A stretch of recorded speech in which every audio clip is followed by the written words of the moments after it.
Apa sih penyebab gangguan haid atau siklus haid wanita yang nggak teratur, Dok? Apa sih efek samping dari mie instan, Dok? Dan tips aman mengkonsumsi mie instan itu kayak gimana, Dok, untuk anak kos? Bagaimana cara kita biar mengatasi siklus haid yang teratur itu, Dok?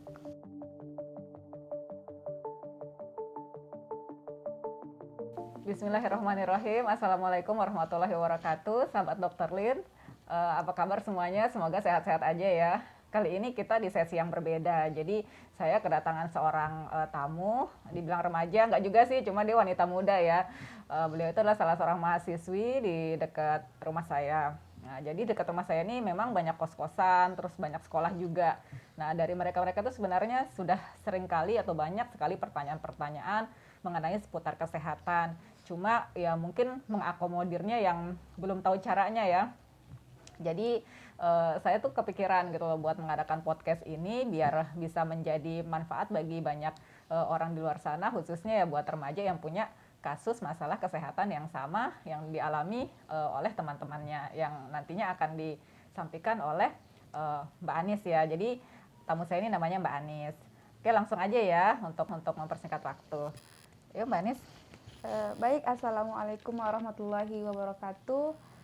Dalam kesempatan ini, Alhamdulillah, saya Anis Karlina berkesempatan hadir dalam ruang Dr. Aldini untuk membawa beberapa pertanyaan nih dari teman-teman kuliah dan kosan saya.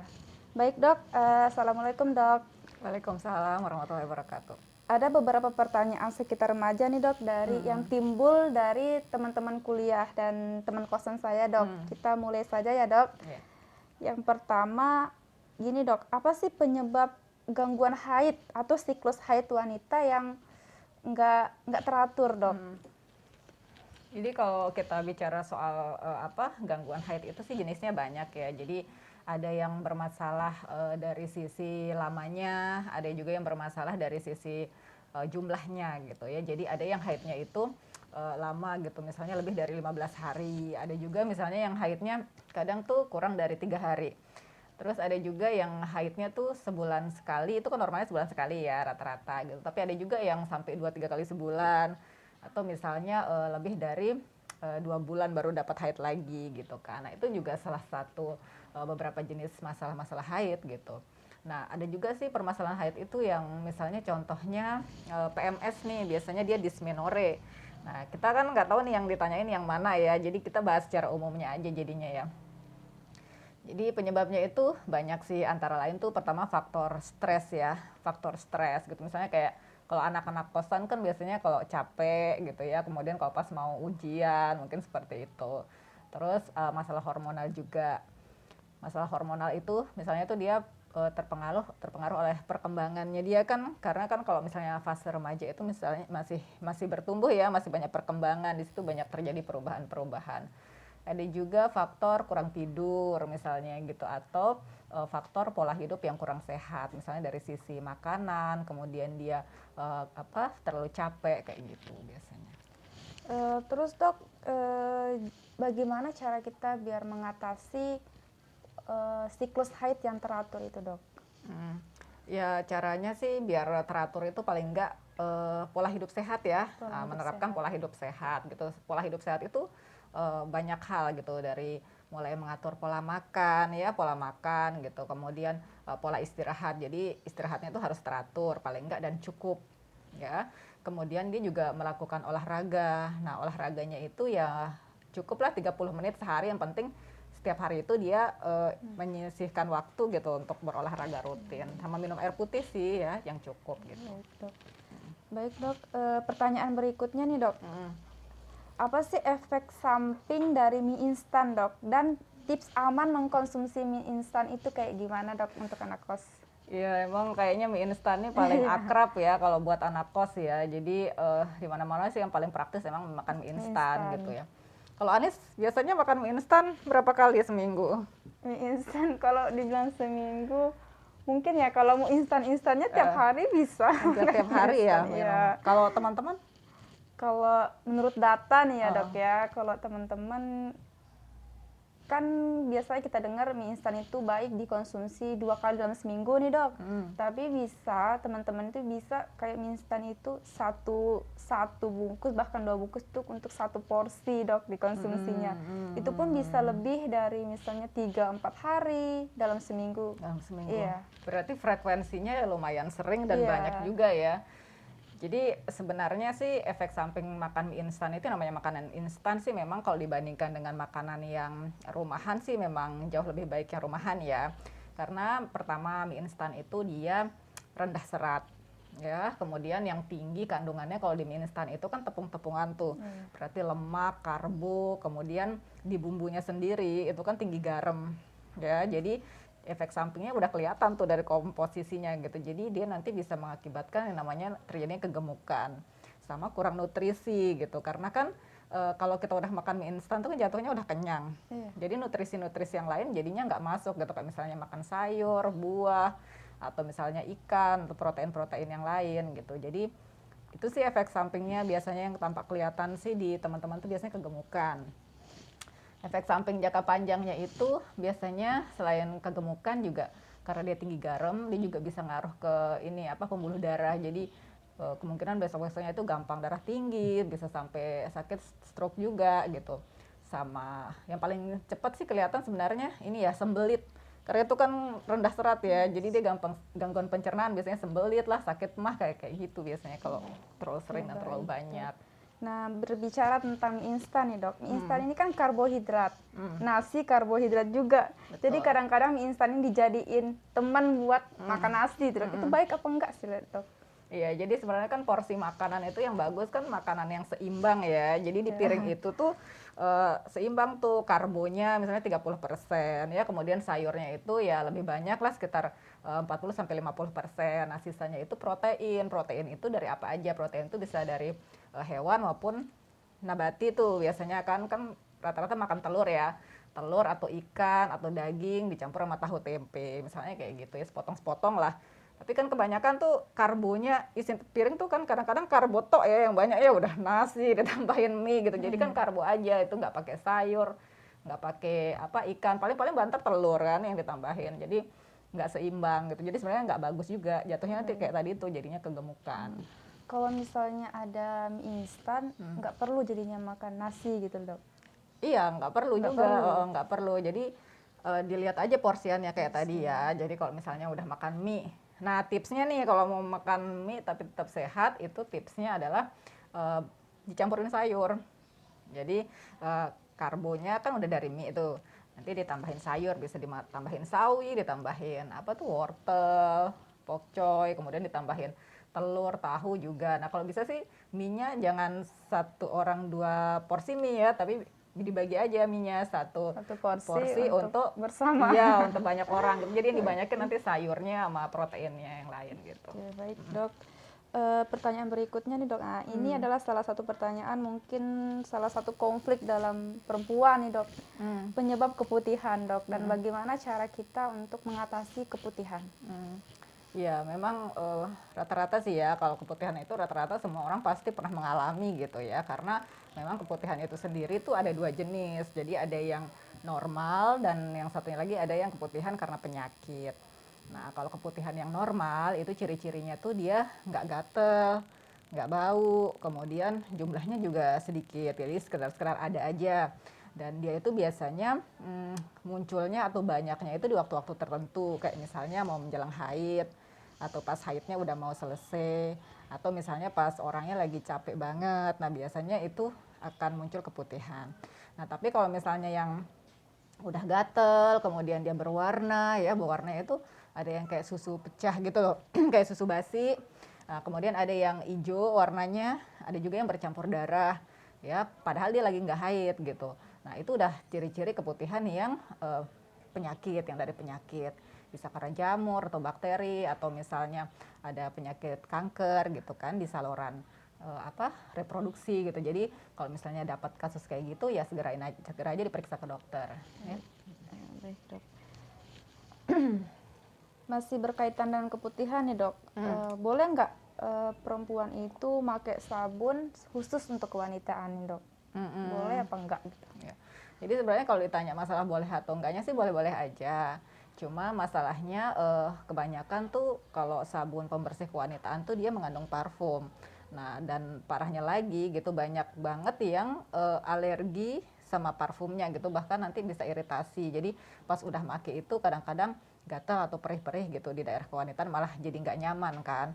Kalaupun misalnya mau pakai ya pilih aja yang nggak pakai parfum gitu, yang nggak mengandung parfum kayak gitu. Berikutnya dok, nih dok, boleh nggak Pak kita itu, biasa kan anak remaja itu suka buru-buru dan waktu di luar rumah itu lebih banyak daripada di rumah gitu dok. Boleh nggak kita pakai pentailener, karena kalau ke kampus itu kan kadang lama gitu Iya. baru kita balik. Boleh nggak kita pakai? Iya, kadang-kadang sih pada solusinya kayak gitu juga ya, terdengar karena beberapa pasien nih cerita masalah beberapa pasien gitu ya, ada yang datang. Nah, mereka itu keluhannya keputihan. Nah, setelah diobatin, keputihannya kambuh lagi.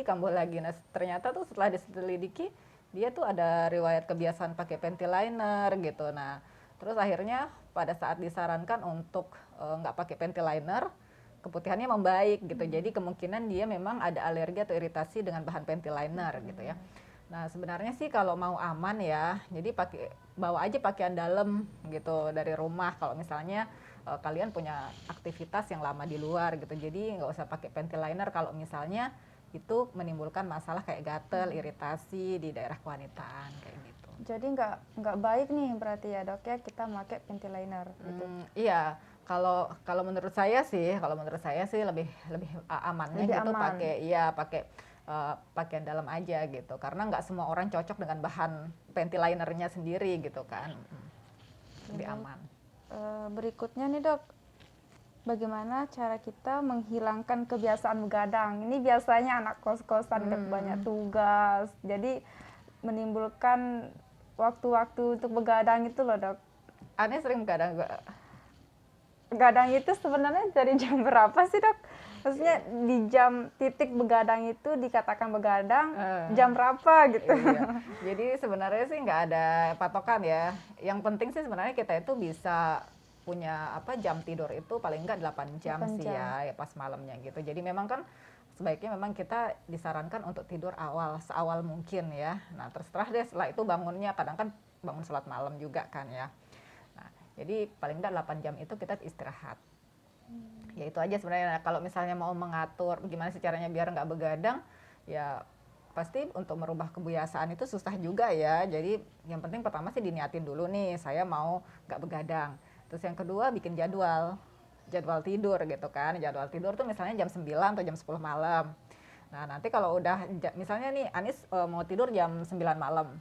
Nah, usahain deh jam 8 malam atau 1 jam sebelum tidur malam itu semua aktivitas itu udah off gitu loh. Jadi HP dimatiin, terus lampu tidur juga dimatiin. Terus ya udah berbahan aja gitu sambil ya membaca boleh atau zikir boleh, seperti itulah. Pokoknya jangan lakuin aktivitas-aktivitas berat gitu yang bisa bikin fokusnya ke sana malah nggak bisa tidur gitu.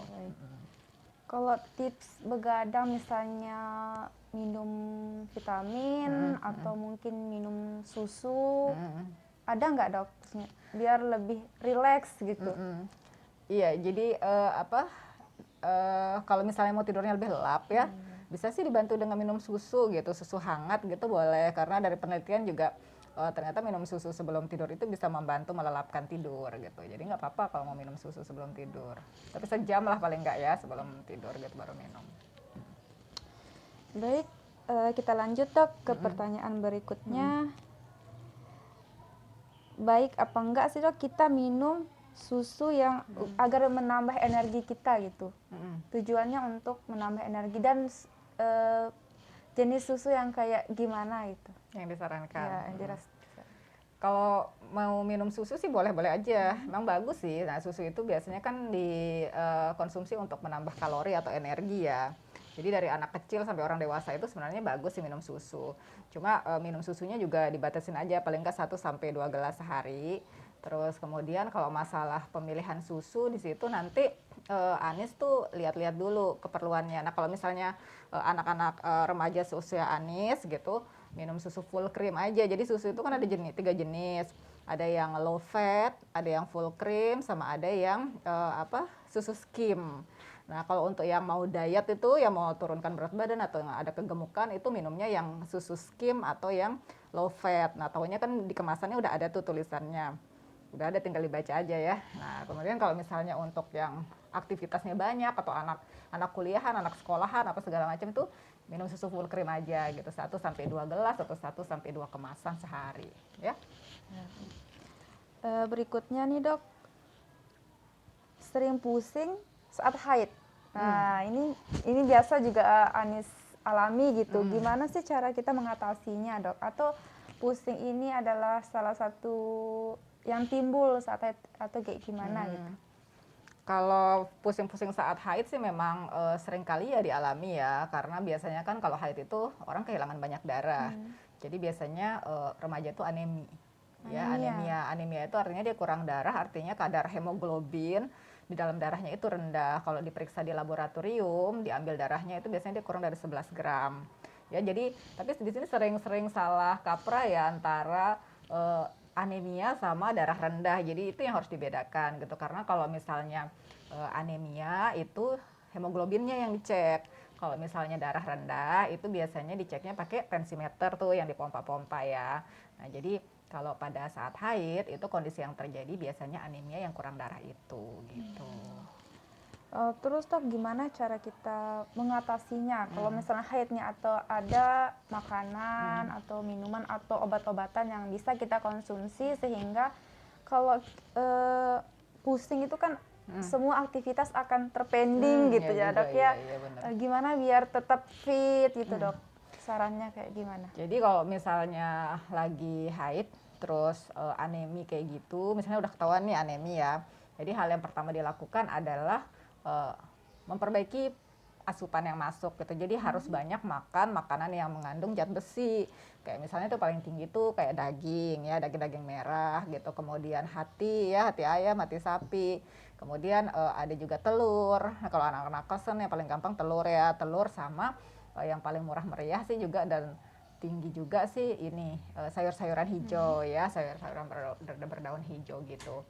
Terus kalau misalnya bisa juga sih gampangnya minum aja ini tablet penambah darah. Kapsul penambah darah. Iya, itu bisa kalian minum 1 kali aja sehari nggak apa-apa. Dalam proses haid? Ya, pada saat haid. Jadi kan kalau misalnya dulu tuh waktu ada program ya dulu kalau misalnya pada saat haid itu dikonsumsinya itu 1 kali sehari atau misalnya pada saat kalian memang ada gejala anemia minum aja 1 kali sehari. Baik dok, berikutnya, nah mungkin ini salah satu keinginan remaja nih dok, kulit lembab. Gimana sih biar kita itu mendapatkan kulit yang lembab gitu dok? Iya, jadi kulit yang lembab itu memang lebih bagus ya dibandingin kulit kering ya, karena nggak gampang merah-merah, nggak gampang iritasi, nggak gampang jerawatan gitu. Jadi salah satu tipsnya untuk kulit lembab itu adalah pertama pilih sabun ya, pilih sabun wajah itu yang memang untuk sabun wajah gitu. Jangan kan kalau di kos Satu sabun semua gitu. pakai sabun apa tuh kalau mandi, Sabun batang. sabun badan ya. Iya, sabun badan. Iya, jadi masalahnya tuh di situ kadang kan 1 sabun buat seluruh badan gitu ya. Jadi di badan dipakein sabun itu, dibuka juga pakai sabun itu. Nah, jadi sebenarnya itu nggak bagus ya. Jadi yang pertama tuh pilih sabunnya memang ya sabun wajah. Terus kedua yang dipilih adalah sabun wajah yang lembut. Jadi ciri-cirinya itu adalah yang nggak banyak busa, jangan yang pakai scrub ya. Terus kalau pas cuci wajah juga jangan terlalu lama, jangan terlalu banyak, jangan digosok-gosok. Nah, setelah itu dipakein pelembab. Ya, dipakein pelembab, terus minum air putih yang cukup, istirahat yang cukup, udah lembab deh kulitnya insyaallah. Jadi nggak boleh tuh kita pakai sabun wajah yang udah pakai di badan gitu. Iya harus dong. dibedain gitu ya dok ya. Iya, karena kan pH-nya beda. Maksudnya kalau yang pH di badan itu kan lebih tinggi ya, karena kan kulit badan aja sama kulit wajah kan beda. Berbeda. Kan. Jadi sabunnya beda. Kita lanjut dok ke pertanyaan terakhir nih dok ya.